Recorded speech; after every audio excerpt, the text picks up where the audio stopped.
Tonight on the sideline, we take a look and see if the men's soccer team could keep their winning ways with their tough test ahead. And speaking of winning, we see if the Pioneers could stay strong in volleyball and hitting a hot streak in the recent weeks. Last week, the rugby team was here talking about how they were ready to attack. This week, it's time to see if they could actually do that out in the field.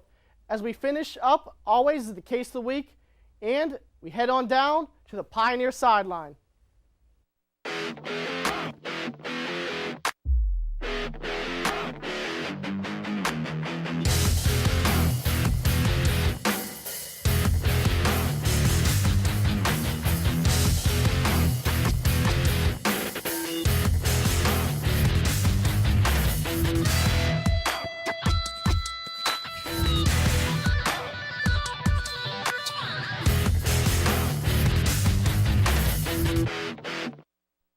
Welcome to the Pioneer Sideline. I'm your host, Kyle Anthony. The men's soccer team had a good start to the season.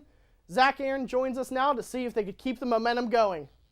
Well, Kyle, the Pioneers played 2 games since we last talked. Last Tuesday, the Pioneers went to NCAA Division III opponent Waynesburg University. The returning top scorers for the Pioneers did most of the damage in the match as the Pioneers won by a score of 5-2.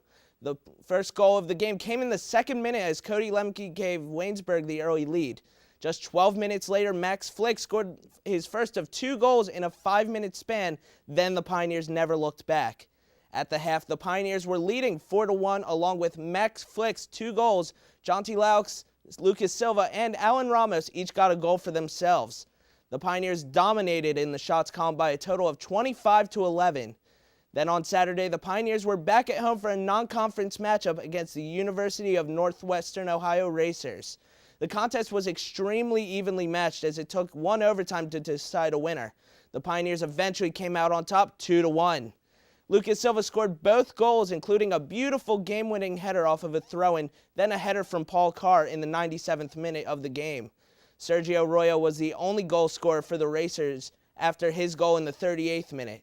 Zach Borzavoy continued his dominance in net, stopping a career-high 13 shots.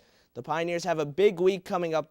They are currently playing against West Virginia Tech, and then on Saturday they meet with the number 7 ranked Rio Grande Red Storm.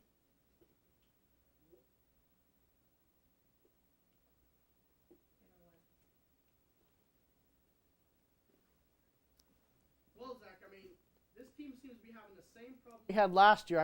We have the same couple people scoring. Do you think we're going to see anything new from this team?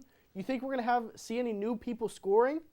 Yeah, I absolutely do think there's going to be a lot of new people taking the helm for the Pioneers. But you also got to keep in mind, Kyle, that a lot of the problems have been solved by the addition of this new defense. This new defense has been extremely dominant over the course of the first few games of the season, only allowing in the maximum of 2 goals a game. So, this low scoring may be a problem now, but the defense is keeping them in each game. Well, with this new style they're playing, do you think it's the defense or you think it's the goalie? It's a mixture of both. Zach Borzavoy has been simply dominant in net, but, you can't discredit the defense one bit. This defense has been the best I've seen them in a very long time, Kyle. Now, what do you think about this Rio Grande matchup coming up?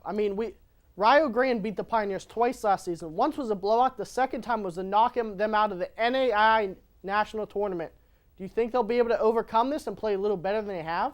Yeah, I think last year they were having their typical troubles with the defense. This year, I think they have the defense sorted out. It's going to be a good game regardless. Point Park knows what's at stake, especially with those 2 losses, like you said. The one being an elimination match, eliminating Point Park from the NAIA National Tournament. So I think the Pioneers really need to step up big and prove to Rio Grande that they can play with them. Thanks, Zach. The women's soccer team has had a rough time getting things started this season. Need to find a way to right the ship, to get themselves back on the winning ways. Blaine King joins us now to see if they were able to get themselves back into the win column. Well, Kyle, coming off a 7-0 loss to Mount Vernon, the Point Park women's soccer team took the field Saturday afternoon at Highmark Stadium against Concordia. The women came out firing as they were able to strike first with a rebound goal from senior midfielder Louise Delaney late in the 21st minute of play. But just before the clock hit the 25th minute, Concordia was able to tie the game up with a goal of their own. The game then became a defensive duel as goalkeeper Erica Rooney, who was making her second start of the season, wouldn't let anything past her for Point Park. Time eventually ran out in regulation, which sent the game into its first overtime, where the defensive play and goalkeeping play for both teams stayed aggressive. The game then went into its second overtime, and that's when Concordia struck gold as they were able to score a goal late in the 103rd minute. It was a heartbreaking loss for Point Park women's soccer, but a positive is that the women, they were able to rebound from that overtime loss with a 3-0 shutout against West Virginia Tech behind goalkeeper Erica Rooney Tuesday afternoon. Freshman and team leading scorer Audra Lewis put in 2 goals, and junior Allison Joyce contributed with the goal as well. The Pioneers now have a record of 2-5. Well, Zach, what can we expect in the road ahead for this Pioneers team? One thing that we can expect from this Pioneers team is that their defensive play is starting to heat up as we predicted they were last week. Now, Zach, I mean, this team, we're seeing the same person score. Audra Lewis is the only one really putting in goals consistently. Where's the scoring from last season from people like Lisa Tokarski?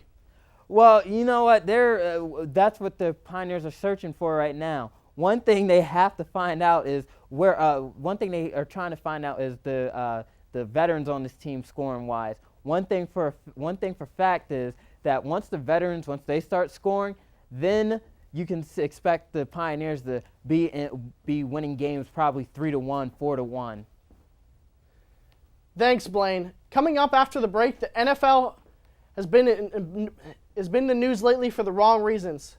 Find out what stars has found himself in hot water now, and staying with the football, find out how the Steelers did against their arch rival, the Baltimore Ravens.